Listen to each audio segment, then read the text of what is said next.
Muito obrigado. Glória a Deus. A paz do Senhor para a amada igreja, mais uma vez. Tome seu assento, por gentileza. Eu quero, em primeiro lugar, agradecer ao meu Deus pelo privilégio de poder ministrar nesta noite e também ao nosso pastor pela confiança em nos permitir preparar esse estudo tão riquíssimo, né? Esse estudo é um convite ao Bible College para a gente aprofundar mais aquilo que nós vamos ver aqui, como se diz, o beijinho na flor, né? Então, abra a sua Bíblia, vamos já direto ao assunto para não perdermos muito tempo. Sua Bíblia no capítulo 1, nós vamos estar falando com os irmãos o capítulo 1, o 2 e o 3. Vamos fazer uma síntese, né, dos principais assuntos que estão contidos aqui. Nesse capítulo 1, verso 2, capítulo 2, verso 4 a 6, diz assim, que deseja que todos os homens se salvem e venham ao conhecimento da verdade, porque há um só Deus e um só mediador entre Deus e os homens, Jesus Cristo, homem, o qual se deu a si mesmo em preço de redenção por todos, para servir de testemunho a seu tempo. Só aqui já daria para preparar alguma coisa com muita profundidade, né? Se tivéssemos capacidade para tanto, né? Mas a introdução vai dizer aqui, meus amados, né? Você tem aí, porventura tem alguém que não está com o nosso boletim, com a mensagem de hoje? Todos estão, né?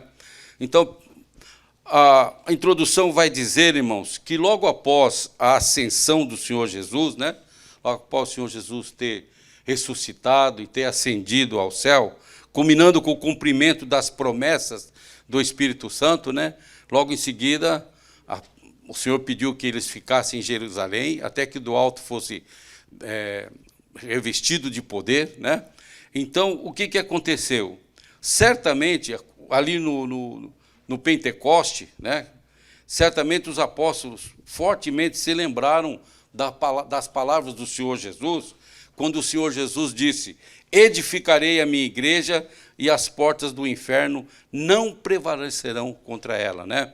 Essa promessa do Senhor que vem século e vai século, apesar de todo o esforço diabólico para tentar destruir a igreja não está firmada no homem, não está firmada numa denominação, na placa de uma igreja, né? Está firmada na pessoa bendita de nosso Senhor e Salvador Jesus Cristo. E ela tem subsistido a todas as lutas, todas as dificuldades, todos os obstáculos, porque ela é do Senhor Jesus, né? Glória a Deus.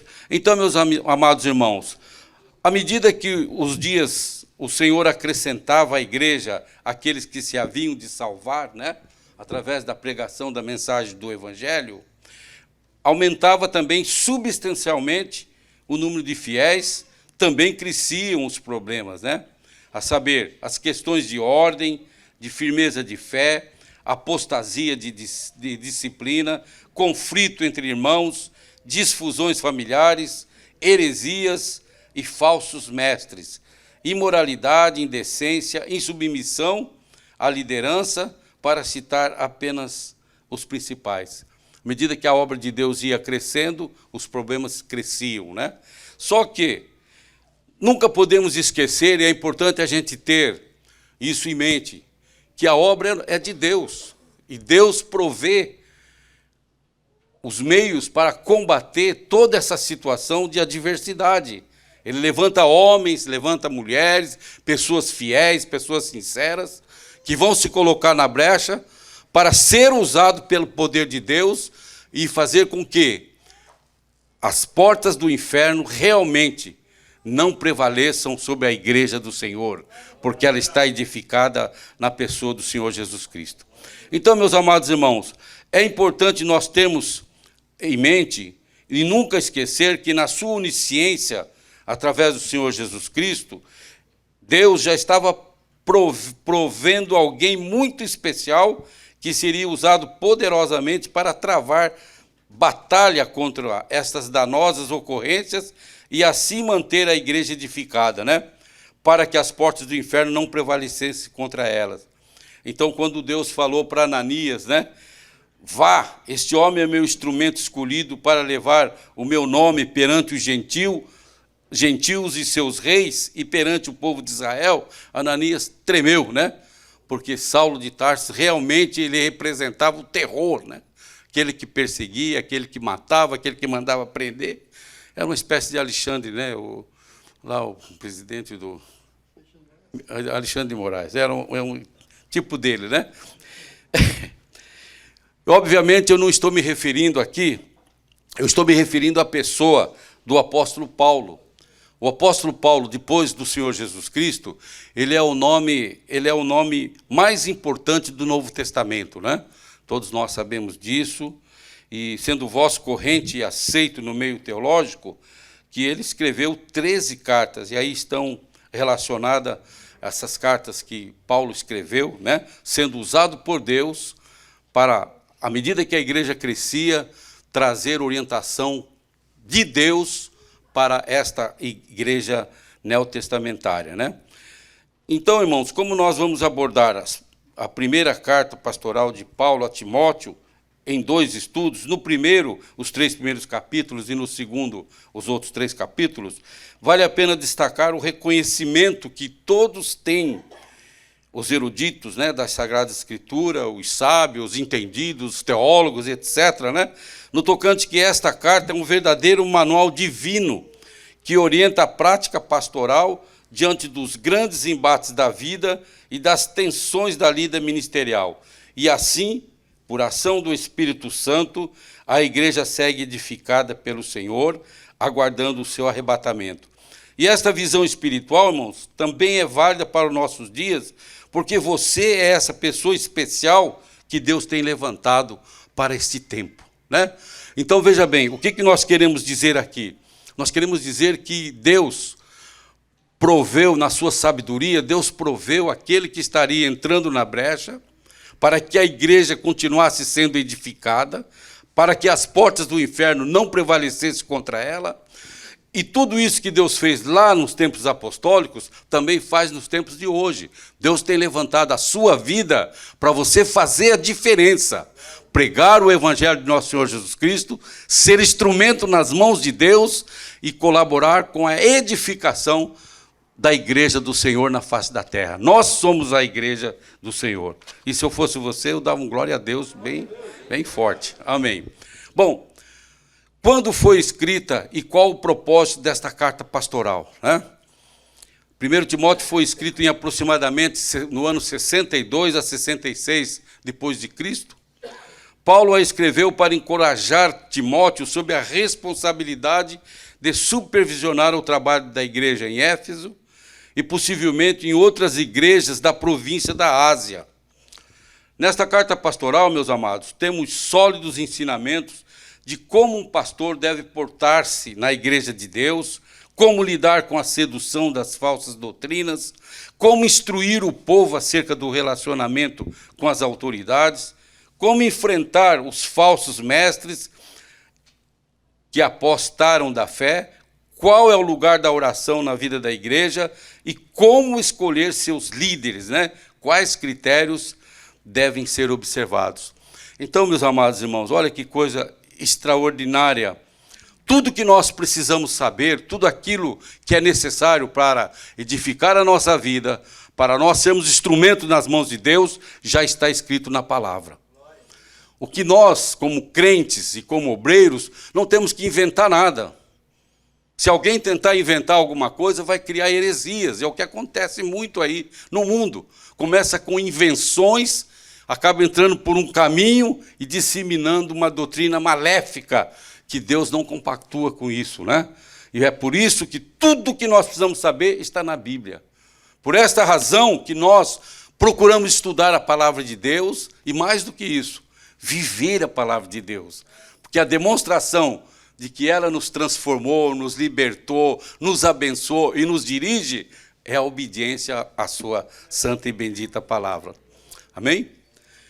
Interessante, irmãos, eu fiz uma observação aqui que Paulo, ele escreve como apóstolo. Você presta atenção aí, que Paulo escreve como apóstolo e menciona o fato de que é por mandamento de Deus, nosso Salvador, foi-lhe imposta a necessidade de agir e escrever como apóstolo, por meio do Espírito Santo. E, portanto, tudo que ele escreve é de grande importância, pois não é apenas um conselho amoroso a seu filho Timóteo, mas, por mandamento de Deus, a expressão Deus nosso Salvador é peculiar nessa primeira epístola a Timóteo e a epístola dirigida a Tito. Então, Paulo está fazendo menção que esta carta não é apenas uma carta ao seu filho Timóteo, mas é uma carta que ele está escrevendo por mandamento de Deus. Deus orientou, o Espírito Santo tomou a sua vida para orientar, por quê? Porque Deus já estava sabendo tudo, Deus sabe todas as coisas, né? Para Deus, irmãos, não há nada, não há segredo, não há omissão, não há nada que fique fora do controle de Deus. Então, Deus sabendo todas as coisas, ele já preveu para nós, tanto é que nós vamos identificamos os dias que nós estamos vivendo, e o conselho da palavra de Deus já entra com a correção para nós, já nos leva a entender o propósito de Deus e manter a nossa vida preparada, né, contra as astutas ciladas do diabo. Amém, irmão? Então, esses temas aqui, irmão, são levantados pelo apóstolo Paulo, nessa primeira epístola, e abordados de forma normativa, certo? Então, o que é norma? Normas são orientações de proceder, são fundamentos que devem ser observados para ter sucesso, para ter felicidade, para ter gozo, para ter alegria. São normas de procedimento, né? Glória a Deus. Então, meus amados, sem dúvida, esta carta tem uma mensagem urgente.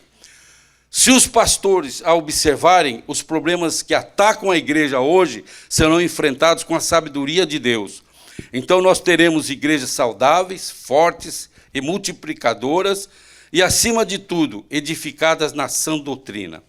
Em essência, as cartas de Paulo a Timóteo são um manual de liderança para a organização e administração da igreja. O que nós queremos dizer com isso, irmão? Nós queremos dizer aquilo que já falamos praticamente na introdução.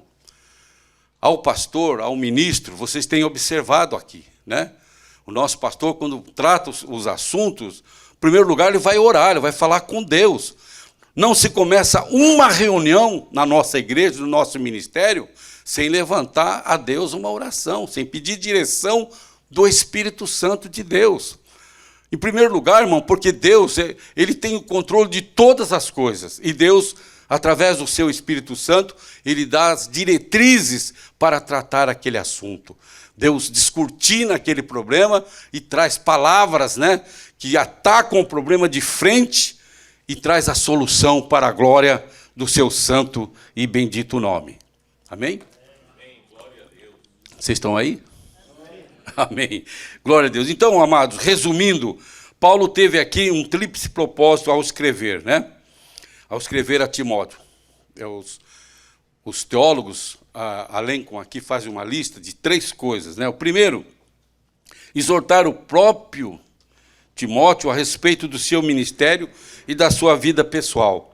Quantas vezes eu tenho percebido o nosso pastor tomando tempo para falar isso para nós. Irmão, o seu ministério, a sua chamada, pelo amor de Deus, vida devocional, se cuida.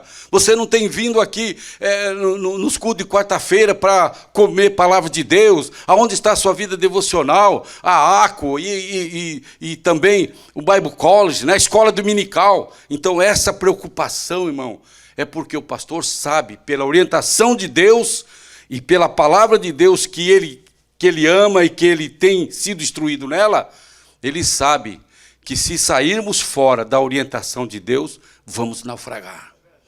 O nosso barco vai naufragar.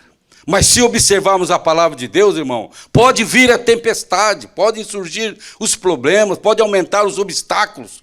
Deus está no barco, Deus está dando diretrizes. O Senhor Jesus está ali, orientando a sua vida e nos levando ao entendimento, né? Então, Paulo precisava fazer forte isso a Timóteo, a respeito do seu próprio ministério e da sua chamada, assim como da sua vida especial, da sua chamada pessoal. Em segundo lugar, exortá-lo a defender a pureza do Evangelho e seus santos padrões da corrupção causada pelos falsos mestres. Irmãos, o crente fiel que serve ao Senhor Jesus não pode abrir mão disso, de se manter casto na palavra de Deus, de não abrir mão de combater os erros, de não aceitar erros. Se alguém vem com aquela conversinha afiada, né, trazer uma orientação que não é aquela que está na palavra de Deus, irmão, cai fora, né? Não dê tempo para essas pessoas. Parece que tem pessoas que têm prazer. Ah, não, deixa eu ouvir aqui o contraditório, né?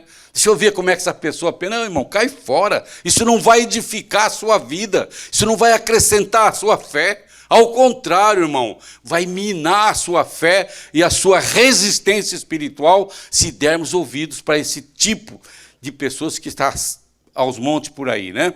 Então, Paulo estava exortando ele a defender a pureza do Evangelho, não abra mão.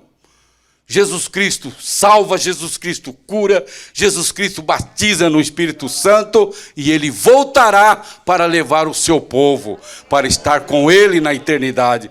Esse é o Evangelho, irmão, que nós aprendemos, pregamos, vivemos e cremos.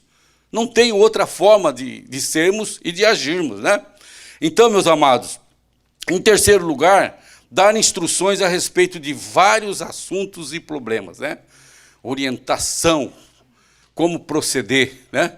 E o procedimento passa sempre pela oração e pelo joelho e pela palavra. Tudo que nós precisamos saber está aqui na palavra de Deus, irmãos. Eu me lembro, sempre estou citando isso para os irmãos, um professor lá na Florida Christian University, certa feita, numa aula, ele disse assim, olha, eu vou dizer a vocês, para cada problema que o ser humano tem ou tiver, existe pelo menos 3 citações bíblicas.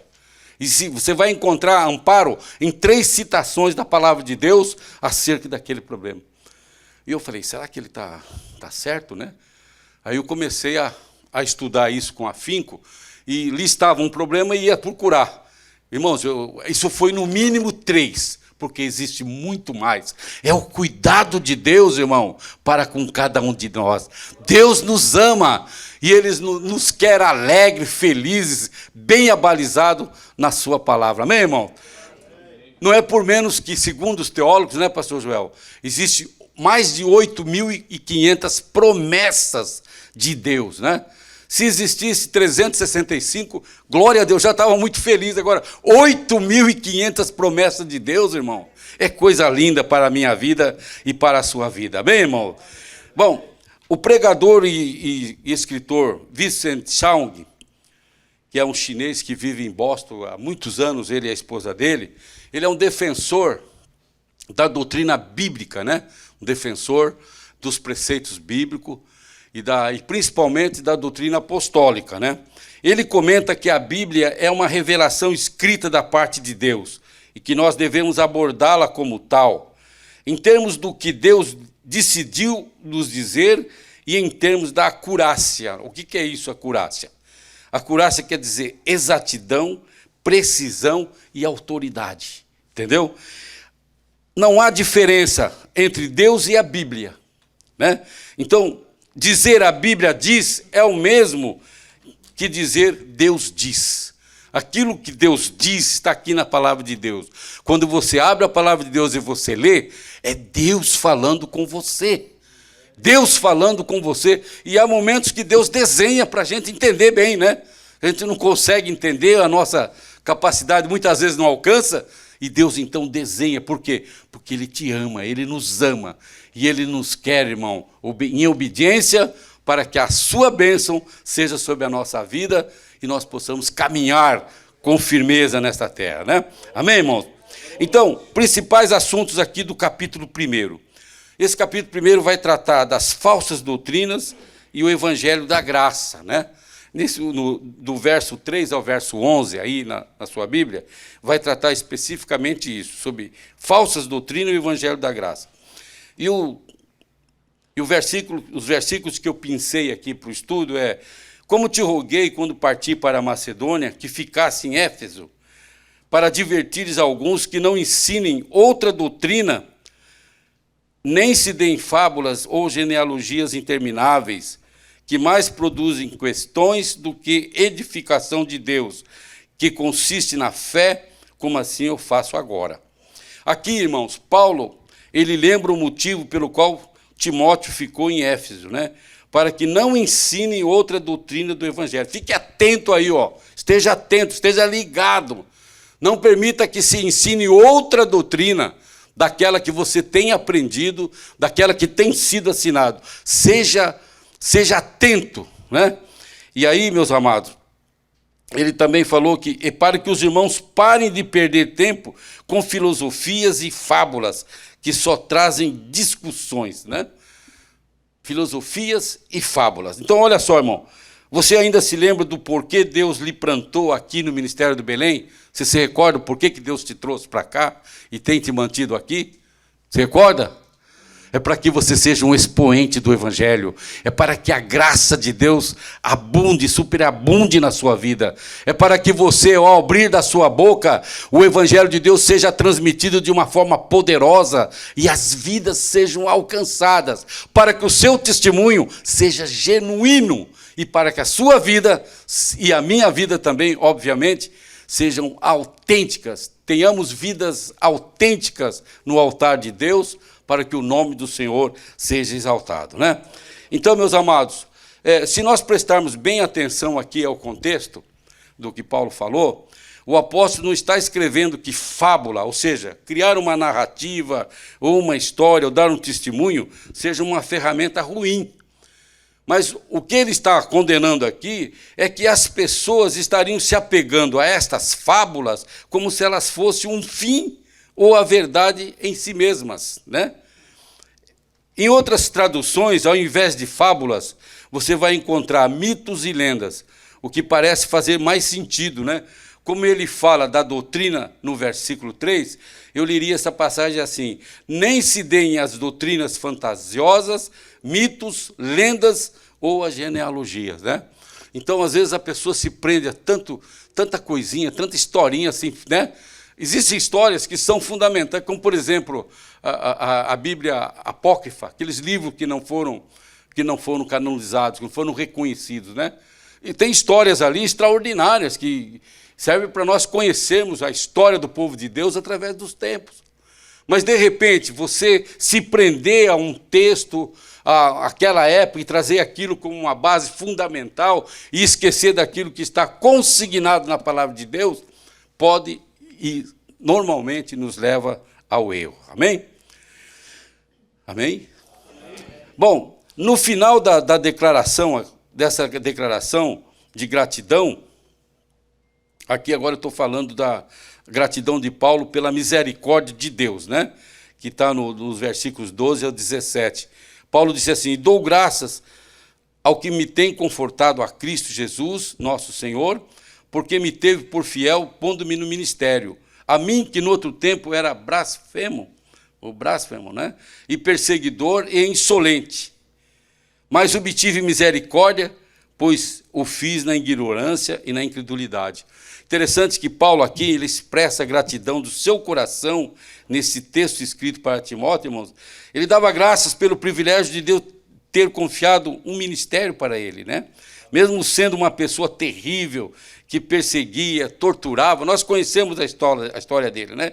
E matava muitos cristãos, ele sentia a misericórdia de Deus em forma de bênçãos espirituais que chegavam à sua vida de forma crescente, cada vez mais, né? Regando o seu relacionamento de fé e de amor com Jesus Cristo. Jesus veio para salvar o pecador e Paulo disse que ele era o pior, né? Para Paulo, o entendimento que Paulo estava querendo transmitir é o seguinte: se Deus pode salvar a sua vida, então Deus pode salvar a todos, né? Esse é o entendimento, quer dizer, ele se considerava tão o pior de todos os homens, né? Que se Jesus alcançou a vida dele e o salvou, então não há limite para ser alguém restaurado, salvo pelo poder de Deus. Basta desejar, basta se humilhar, basta se arrepender, basta confessar, basta crer e será alcançado pela bênção do Senhor, né? Então, no final dessa declaração, irmãos, eu amei isso aqui. No final dessa declaração, pela graça de Deus, Paulo usa uma expressão de palavras belas para encerrar com chave de ouro o versículo 17. Ele diz assim: assim, ao Rei eterno, imortal, invisível, Deus único, honra e glória pelos séculos dos séculos. Havia uma gratidão tremenda na vida de Paulo, irmão. E eu espero que nesta noite o mesmo aconteça à tua vida e à minha vida. Que nós sejamos gratos ao Senhor e possamos esboçar isso, possamos mostrar isso através da nossa vida de sinceridade, de fidelidade, né? Sendo crentes de verdade, não é mesmo, irmão? Não crente chamado aquele crente meia boca, né? Denorex, né? Sendo crentes de verdade, irmão. Aquele que quando tem alguma dificuldade, e todo mundo tem, sabe aonde ele vai buscar a solução? Aos pés do Senhor Jesus. Amém? Não há problema que Deus não possa resolver, irmãos. Nós temos aprendido aqui, jejum e oração é a chave, irmão, que abre a porta das bênçãos, a janela das bênçãos para as nossas vidas e para a solução dos nossos problemas. Glória a Deus.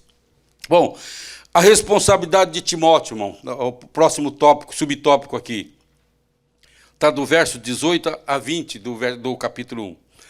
Após Paulo dar o seu testemunho pessoal de conversão e ministério, né, que a gente viu aí, ele mesmo cita como exemplo e a forma de encorajamento a Timóteo para também cumprir o seu próprio ministério, né? Ressalvando nos versos 18 e 19 que, segundo as profecias que houveram acerca dele, deveria militar a boa milícia, conservando a fé e a boa consciência, pois, rejeitando a boa milícia, alguns fizeram naufrágio na fé, e aqui citando Emileu e Alexandre, os quais foram entregues a Satanás para que aprendam a não blasfemar, né? Então, meus amados, é tremendo isso aí. Houve muitas profecias acerca do jovem, do adolescente, né, do infante Timóteo. E ele cresceu sobre essa égide, a sua avó, a sua mãe, né? Então souberam conduzi-lo de tal maneira no caminho do Senhor, é aquilo que você está fazendo com seus filhos aqui, né? Você está orientando seus filhos, você está conduzindo eles no amor do Senhor, na orientação da palavra de Deus. Fica despreocupado, Deus vai cuidar, eles vão crescer no amor do Senhor e vão ter base, né? Vão ter sustentação.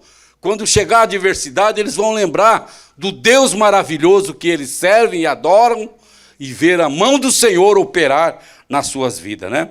Então, meus amados, quando uma pessoa, aqui no caso citando Emileu e Alexandre, que foram entregues a Satanás para que não aprendam a blasfemar, é interessante a gente fazer uma ressalva aqui. Quando uma pessoa é desligada da comunhão da igreja, ela fica sem o respaldo espiritual, né? Você sabe disso. Representado pela oração e consagração que costumeiramente a igreja do Senhor dá a todos que se mantêm fiéis. É por isso, irmãos, que muitas vezes até é possível nós termos um crente meio fraquinho, meio desanimado, mas ele está aí, está ouvindo a palavra de Deus. De uma hora para outra, ele vai ser fortalecido na graça que há em Cristo Jesus. O Espírito Santo vai trabalhar, a palavra de Deus que é pregada, que é ensinada, vai entrar no seu coração, vai tirar tudo aquilo que está atrapalhando a sua vida e ele vai ser fortalecido, né? Está fraquinho, está desanimado, mas Deus vai operar, porque ele está aqui, está dentro da igreja, servindo a Deus. Agora, quando acontece o fato de uma pessoa ser excluída, né? Por exemplo, muitos se auto-excluem, porque não vem mais, né? A igreja usa o amor, aqui nós não somos hipócritas, né? Usamos a medida do amor de Cristo nas nossas vidas, o amor é patente, né? Porque se perdermos esse amor, essa forma de nos relacionarmos, né? Essa forma entre nós e entre aqueles que buscam conhecer a Jesus, ou mesmo aqueles que estão fraquinhos na fé, se nós perdermos essa sensibilidade espiritual que nos leva a amar a pessoa que ela está fraquinha, está desanimada, e levar a palavra de Deus com amor, com carinho, com paciência, o que vai acontecer, irmão? Nós estamos perdendo nosso tempo. Estamos perdendo nosso tempo. A hora que a trombeta tocar, já era, né? Perdemos o nosso bonde, ficamos aqui muitos anos servindo a Deus e corremos o risco de perder a vida eterna. Então não pode ser isso. E nós temos que crer no poder de Deus para levantar o caído, para fortalecer aquele que está abatido, né? E nós temos que crer nisso e orar para que isso aconteça. Então, quando uma pessoa ela é desligada da comunhão da igreja, ela perdeu, irmãos, aquilo que nós chamamos de respaldo espiritual. Desligou do corpo de Cristo. Enquanto a pessoa está na igreja servindo a Deus, buscando ao Senhor, irmão, Deus pode fazer coisas extraordinárias na sua vida e através da sua vida. E foi o que aconteceu com esses dois desobedientes aqui, né? Que tanto mal fizeram a obra de Deus. Quando eles foram desligados da comunhão, é a mesma coisa de entregar nas mãos de Satanás, porque aí perdeu o respaldo espiritual, pronto, tudo de mal vai acontecer e a pessoa vai se autodestruir e se afundar cada vez mais no pecado. Por isso é bom ficar na presença do Senhor, irmão. Por isso é bom, irmão, aconselhar os fracos, orar por aqueles que estão abatidos, levar uma palavra para aqueles que estão desanimados, irmão, né? Sempre isso aí traz o resultado que nós precisamos, né? Bom, principais assuntos abordados no capítulo 2. Devemos fazer orações por todos os homens, né? No capítulo 2, do verso 1 ao verso 15, Paulo tratou desse assunto com detalhes. Então, o que ele fala aqui? Eu pincei o verso 1 e o 2, que fala: admoesto, pois, antes de tudo, que se façam deprecações, orações, intercessões e orações de graça por todos os homens, pelos reis e por todos que estão em eminência, para que tenhamos uma vida quieta e sossegada em toda piedade e honestidade. Olha que coisa interessante, irmãos. Eu achei fundamental isso aqui. Embora Deus seja todo-poderoso e onisciente, né? Não resta a menor dúvida sobre isso. Ele decidiu deixar para nós, para que nós o ajudemos a mudar o mundo. Para mudar o mundo, Deus está contando comigo e com você. Olha que coisa interessante, né? Todo o poder está nas mãos do Senhor, mas Ele chama a mim, chama a você, para ajudar a mudar este mundo que está um caos. Você sente isso na sua vida, que você é participante de uma mudança extraordinária que Deus pode e faz na vida dos outros? Quantas pessoas têm sido impactadas com o seu testemunho, né? Com a mensagem que você tem falado do amor de Cristo? Quantas pessoas, quantas vidas foram alcançadas e foram transformadas, né? Algumas até numa situação bastante difícil, né? Eu sempre gosto de trazer exemplos, porque às vezes ocorre que, para algumas pessoas, o evangelho é teórico. Como assim, pastor Alci? É teórico porque a pessoa não vê nada acontecendo na sua vida, não vê milagre, não vê transformações, não vê coisas extraordinárias. Então a pessoa está vivendo um evangelho teórico. E o evangelho que nós temos, ele é prático, ele é de poder, ele é o poder de Deus para transformar vidas, né? Eu sempre gosto de citar esse exemplo de um colega de trabalho, né? Esse colega de trabalho era terrível, irmãos. Ele chegou até a ser padrinho de casamento da minha primogênita, né? Mas eu falei, tem certeza que você quer levar esse camarada aí como padrinho, aí, como testemunho de casamento? O camarada era terrível, irmãos. Uma pessoa que não tinha... Era um descontrole total com o sexo oposto na empresa. E nós éramos diretores. E eu falava para ele, falei, rapaz, tome cuidado, você é casado, você tem 3 filhos, né? Sua esposa, pessoa maravilhosa, não faça isso, você é uma autoridade aqui. Muitas pessoas cedem ao encanto, não é porque você é o tal, não, porque você tem poder, entre aspas, né? Mas, rapaz, para com isso. Eu dava uma palavra assim, como crente, como cristão, como pastor, eu dava uma palavra, era meu colega de trabalho, eu sentia que se eu estou ali, estou vendo que o camarada está indo para o buraco, né? E eu não sou o atalaia, eu sou cúmplice do erro dele, não é verdade?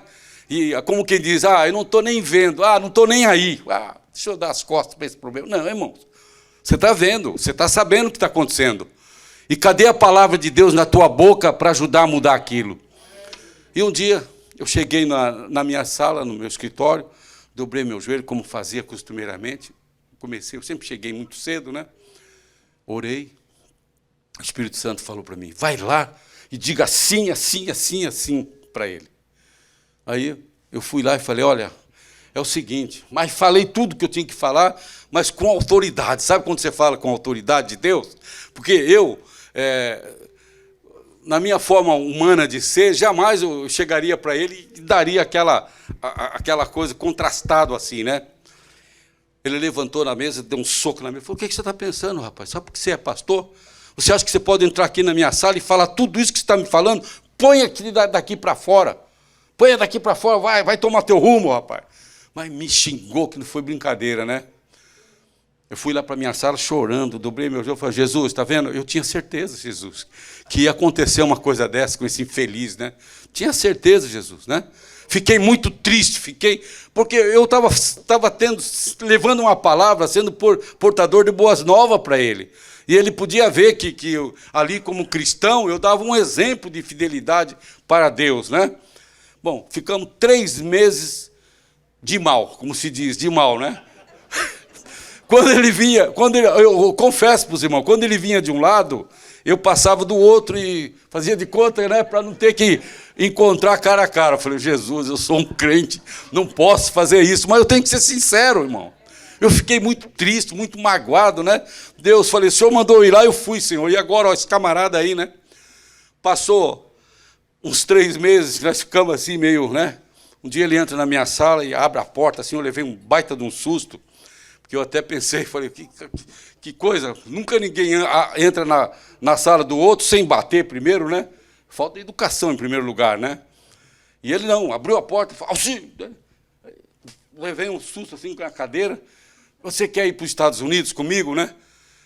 Falou, eu estou indo lá nos Estados Unidos participar lá de uma feira internacional, e se você quiser eu vou falar com o governador e nós vamos para lá e coisa e tal. Eu não sei, irmão, se foi interesse que falou mais alto de vir pela primeira vez para cá. Eu tenho que confessar, né? Eu falei para ele, não, tudo bem, eu vou sim. Você tem passaporte? Tem, então traz o passaporte que eu vou mandar lá para o palácio para sair os vistos e a gente ir. Depois que eu falei isso, irmãos, misericórdia, depois que passou aqueles 10 segundos, eu falei, Jesus, o que eu fiz, Jesus? Vou viajar com esse camarada lá para os Estados Unidos, com essa treva, Jesus. Senhor, o avião vai cair, Jesus, não é possível uma coisa dessa. Né? Chegamos aqui, chegou a data da viagem, chegamos aqui, fazendo bem rápido a história, né? Ele queria ficar lá na Collins, lá em Norte Miami, que é um lugar assim onde acontecem as coisas, né? Eu falei, não vamos ficar lá, vamos ficar aqui perto do aeroporto mesmo, nós vamos ficar só 2, 3 dias aqui em Miami, depois nós vamos lá para New Orleans, né? Ele falou, não, eu queria ir para lá, você sabe, né? Eu falei, não sei nada não, rapaz, não vai não, fica por aqui, rapaz. Bom, ele ficou meio bravo, mas acabou cedendo e não ficou. Falei, nós vamos para lá, vamos durante o dia, vamos passear, pegamos um táxi aqui, vamos lá, damos um passeio, depois voltamos, mas à noite não, lá eu já tinha pesquisado que a coisa era feia, né? Falei, não. Bom, ele ficou bravo comigo. Aí fomos para New Orleans, falei, agora terrível, né? Chegou lá às 6 horas da tarde, falou, hoje você não me espere que eu vou dar uma saída. Vou dar uma saída na noite. Falei, o quê? Falei, rapaz, não faz uma coisa dessa, pelo amor de Deus, rapaz. Com certeza a sua esposa está lá orando até por você. Não era um crente, né? Mas eu falei, está até orando por você lá, né? Ele ficou chateado, aborrecido, falou, tá, não foi. Aí fomos para Nova York, ficamos 5 dias também em Nova York. Aí lá eu fui para a igreja, né, irmão? Porque aí já estava mais tranquilo, os compromissos sociais e comerciais da imprensa oficial. Aí um missionário que era meu amigo falou, Auxílio, olha, eu vou te levar numa igreja americana, vou te levar numa igreja hispana e vou levar numa igreja brasileira. Eu falei, tá bom. Aí falei, pronto, agora não tem jeito, né? Agora esse camarada agora ele vai afundar o pé na jaca, né? Porque agora ele vai fazer tudo que ele tem vontade de fazer, está longe de casa, longe da esposa, longe da família, né? Aí o que aconteceu? Eu falei para ele, olha, amanhã eu vou estar indo assim, assim, assim, com o missionário, meu amigo. Eu falei, não, eu vou com você também. Falei, Falei, esse camarada está tirando uma com a minha cara, não é possível. Está gozando comigo. É impossível. Aquele camarada ir numa igreja, mas nunca. E aí, não é que ele foi? Foi na igreja, aí o pastor pensou que ele também era pastor, colocou ele sentado no primeiro banco, ele ali todo faceiro, né? E aí deram oportunidade com o intérprete para eu dar uma saudação, uma palavra de breve. E ele assim, né? Olhando. Bom, passou. Fizemos essa turnê lá nas igrejas, aí voltamos para o Brasil, e pouco tempo depois eu fui para a Assembleia Legislativa lá, trabalhar lá com o pastor Joel lá, né?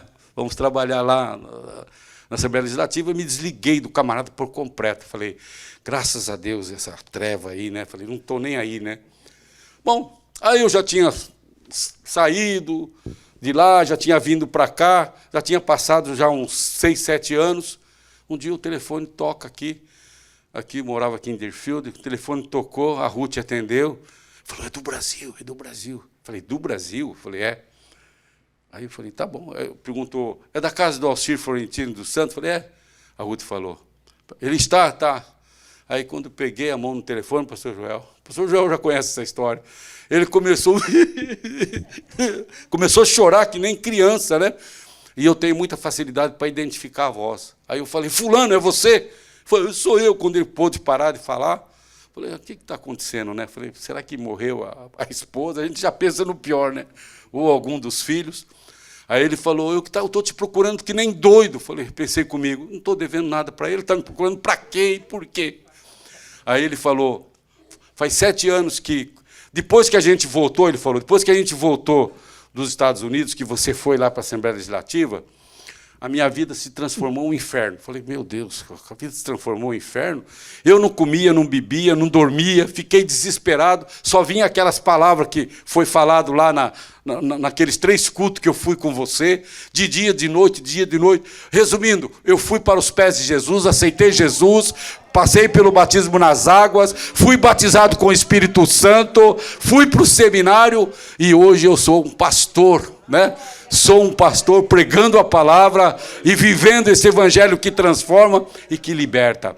Então, meus amados irmãos, quando que eu poderia pensar que aquele homem um dia pudesse aceitar Jesus? Então, nós temos que pensar que nada é impossível para Deus. Esse Deus que nós servimos opera. E depois de 25 anos que a gente não se via, ele veio aqui, junto com a esposa e com o filho, e num jantar em casa ele levantou, falei, ixi, o que o meu irmão vai falar aí? Ele falou, olha, eu quero pedir perdão para você daquilo que aconteceu há 20 e tantos anos lá na minha sala, que eu te xinguei, que eu fiz isso. Falei, rapaz, isso aí já está perdoado já há muitos anos, né? Então, irmãos, nós temos que crer no poder de Deus para transformar a vida daqueles que creem. Pregue a palavra em tempo e fora de tempo. Seja portador das boas novas, que vai transformar uma vida, que vai tirar uma vida do inferno, que vai tirar uma vida da prostituição, do erro, do roubo, das drogas, né? Esse é o poder de nosso Deus. Amém, irmão? Então, tudo isso, irmão, porque a palavra de Deus diz, a Bíblia diz que Deus dirige o coração de um rei como um rio. Ele controla até mesmo os pensamentos e decisões dos mais altos poderes humanos.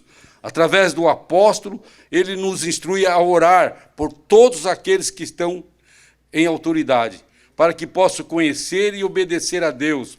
Ou se a vontade de Deus para eles não for tão longe, que pelo menos adotem regulamentos que permitam a segurança, a livre prática da religião cristã.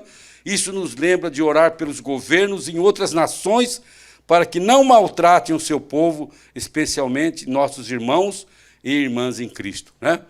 Nós estamos falando do dever de orar pelas autoridades, por aqueles que estão em eminência, né? Nós temos que orar, irmão, para que a nossa vida, o versículo aqui fala, seja sossegada. Deus pode moldar a situação, pode transformar. Nós conhecemos situações que aconteceram ao longo da história cristã, de Deus mudar decretos, leis, né? Mudar governantes para poder assegurar o cumprimento da oração daqueles servos que oraram. Eu creio que vocês se lembram que não faz muito tempo, né? Nós tivemos aqui empenhados, acho que faz uns 2, 3 anos, pastor, mais 5, né? Que nós oramos pelo Egito. Uns 5 anos, por aí. O Egito estava vivendo uma coisa tremenda lá, uma opressão maligna, uma malignidade, né? E aí aquele pastor, que eu sempre esqueço o nome dele, Philip Bogoshi, né? Aquele pastor que tem o ministério, o dom de orar pelas nações. Ele esteve com o pastor Joel aqui, depois veio aqui também na igreja, foi lá no Brasil, e nós entramos no projeto de oração em favor do Egito. E começamos a orar, começamos a clamar, começamos a buscar poder de Deus, levantava uma oração, ia almoçar, a gente orava por aquele propósito, ia jantar também, acordava de manhã, né? Aquilo fez pauta na nossa vida durante todo aquele tempo, né? E, de repente, o que aconteceu? Deus se moveu, removeu aquele opressor que estava governando aquele país e trouxe calmaria, abriu as portas para que o evangelho chegasse com mais intensidade, né? E hoje o Egito vive, né, já há algum tempo, vive uma situação onde os nossos irmãos têm liberdade para cultuar a Deus, para fazer a vontade de Deus, e o evangelho está sendo pregado. Então, irmão, nós temos que crer verdadeiramente no poder de Deus, orar pelas autoridades, né, para que Deus venha ao encontro daquelas situações e possa colocar por terra toda a impossibilidade, todo o problema e trazer solução.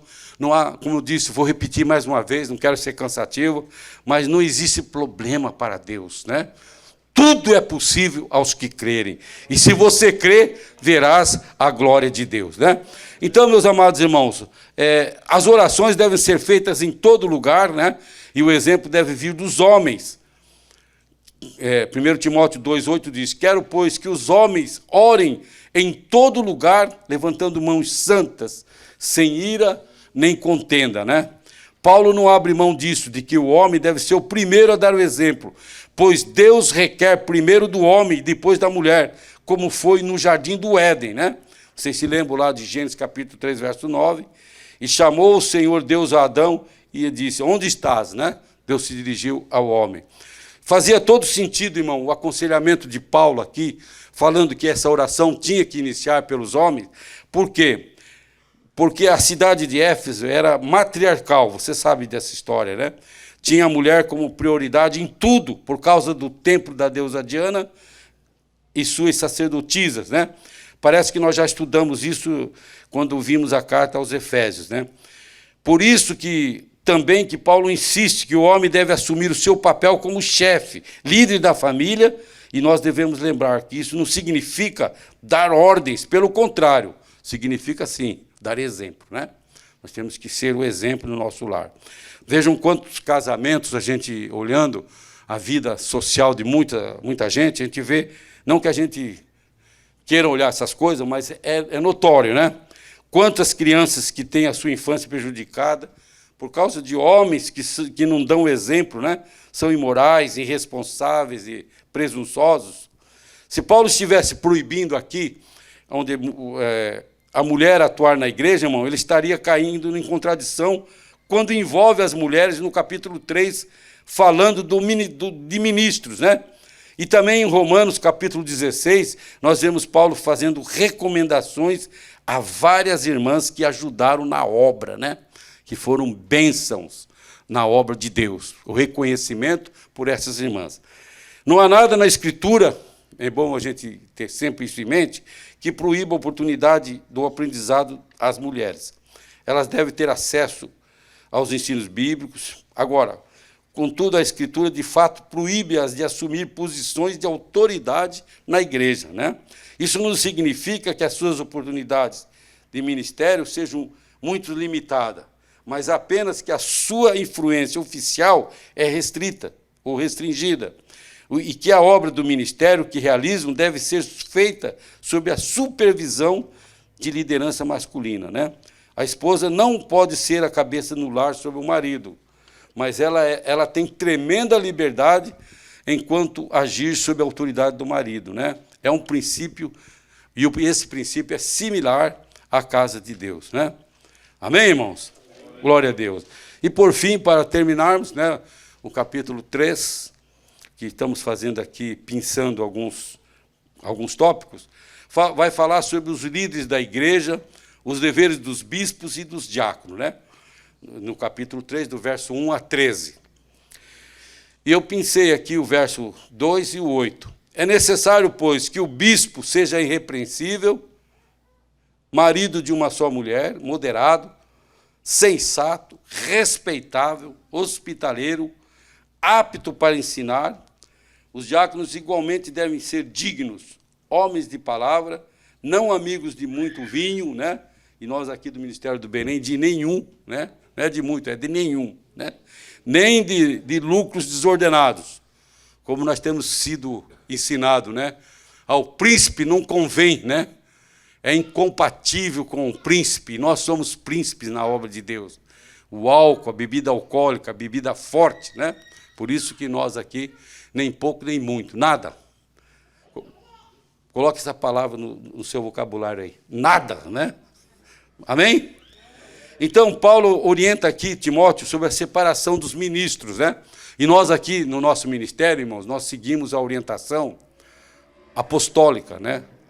Aquilo que acontecia lá no tempo dos apóstolos, nós trazemos para os dias de hoje e nós apresentamos aqui. Basicamente, existem dois tipos de oficiais na igreja. Primeiro, há os presbíteros, que também são chamados de bispos e pastores, né?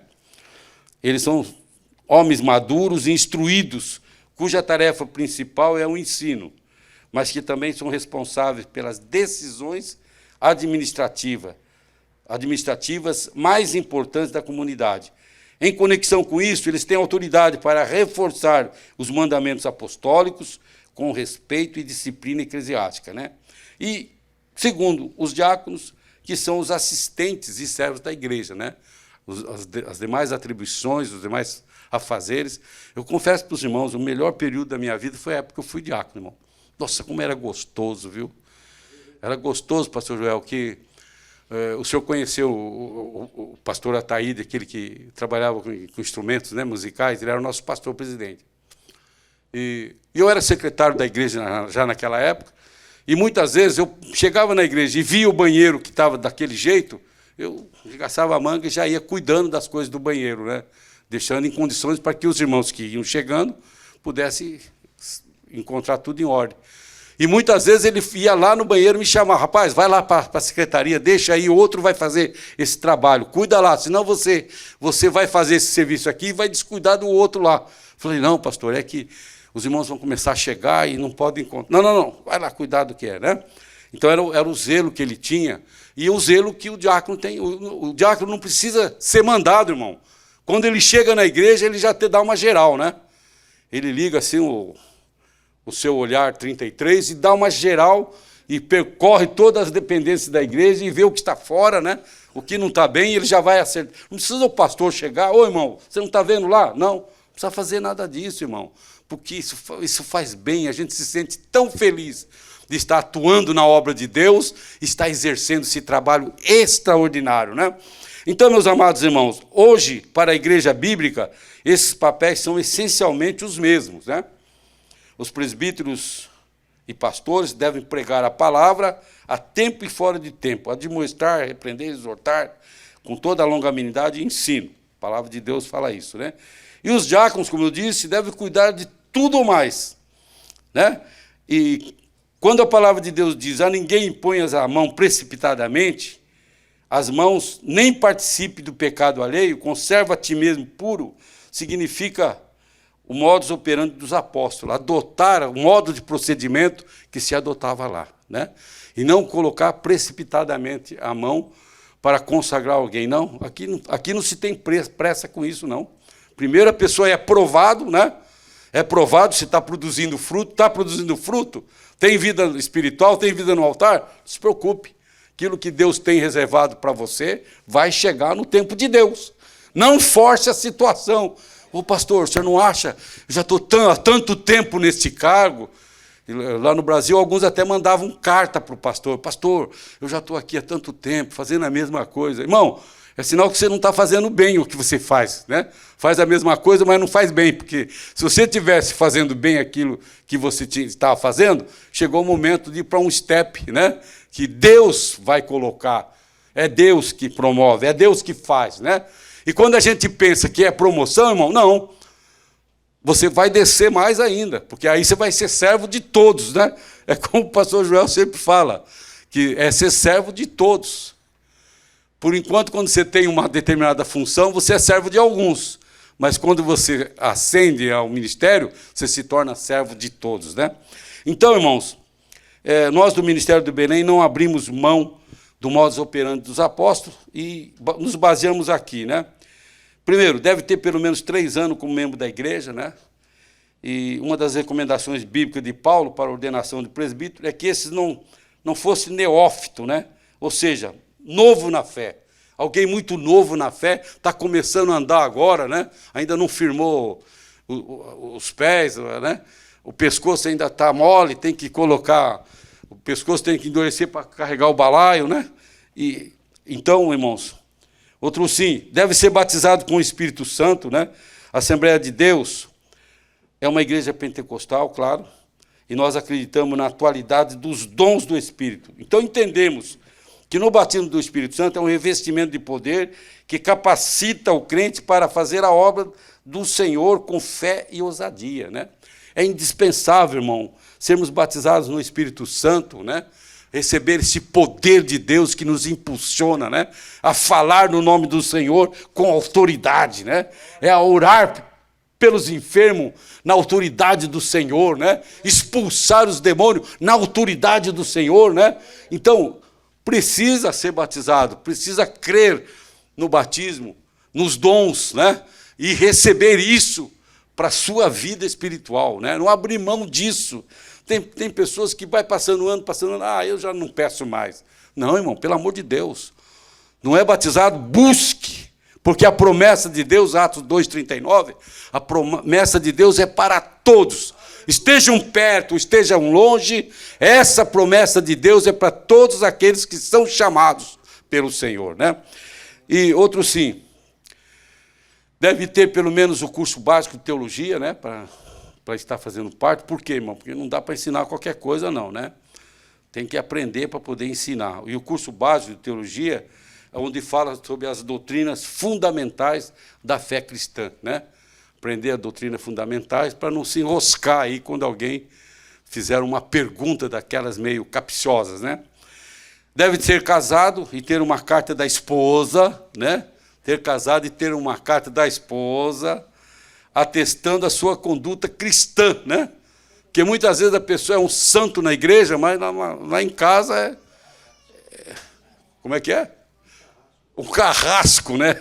Na igreja aquele santão assim, que só falta asa, mas chega lá, é mal educado, trata a esposa de qualquer maneira, trata os filhos com casca e tudo, né? Não tem aquele gesto de carinho, de amizade, de amor. Não tem um culto, não tem a família cristã com a família, né? E etc, etc, etc. Já estou terminando, pastor. Deve ter um nome limpo na praça, né? O ministério pode até pesquisar, né? O nome limpo na praça. Lá no Brasil, a gente chama isso de levantar a capivara, né? Levantar a capivara. Bom, o crente que vai falar do amor do Senhor tem que fechar todas as brechas para Satanás não ficar colocando o dedo. Ô, rapaz, o que é isso? Você está falando aí que Deus é bom, mas você deve aí, não paga suas contas, e aí fica mal, né? E deve ser dizimista, né? Obviamente, todo o patrimônio das nossas igrejas e as despesas do funcionamento destas são pagas com os dízimos, né? E com as ofertas missionárias. Portanto, seria injusto e incoerente alguém que não contribuir exercer cargos na igreja, né? E usar esses recursos com os quais não concorda, porque a pessoa, para não ser fiel nos seus dízimos e nas suas ofertas, porque não concorda. Se não concorda, quer ter cargo para quê? Quer fazer alguma coisa? Por quê? Não tem sentido, né, irmãos? E, concluindo, irmãos, as verdades da nossa fé, né? Coluna e fundamento da verdade. Isso deve estar assim estampado na nossa vida, irmão, que nós somos defensores dessa verdade, né? E Paulo falou assim: escrevo-lhe essas coisas, embora espere ir vê-lo em breve, mas se eu demorar, saiba como as pessoas devem comportar-se na casa de Deus, que é a igreja do Deus vivo, coluna e fundamento da verdade, né? Você está vivendo essa realidade espiritual nesse tempo presente, irmão, com uma vida limpa, uma vida transformada, uma vida liberta, uma vida preparada, a ponto de que, a qualquer momento, se o Senhor Jesus vier buscar a sua igreja, amém, vamos tomar posse da vida eterna. Não há a menor dúvida. Se existir alguma dúvida nisso, nós temos que nos consertar. Não podemos correr riscos, né? Porque a vontade de Deus, nós lemos lá, que todos se salvem e chegam ao conhecimento da verdade, né? Bom, e finalmente, irmãos, concluindo, não podemos esquecer que a igreja de Cristo é formada por pecadores que um dia, ouvindo a mensagem do Evangelho, se arrependeram dos seus pecados, aceitando Jesus como Senhor e Salvador, né, de suas vidas. E que, no entanto, irmão, ainda enfrentam lutas ferrenhas nesta terra, que em breve cessarão. E assim sendo, a missão da igreja, através de seus ministros, é cuidar e preparar para que o rebanho permaneça saudável, protegido de ataques internos e externos. E quando a gente fala em ministros, irmão, eu gostaria de finalizar com essas palavras. Você, como pai, você é o sacerdote na sua casa. Você tem responsabilidade de orientar os seus filhos no caminho do Senhor, orar por eles, fazer tudo para que eles se mantenham em fidelidade diante do Senhor. Amém? Que Deus nos abençoe. Muito obrigado, pastor Joel.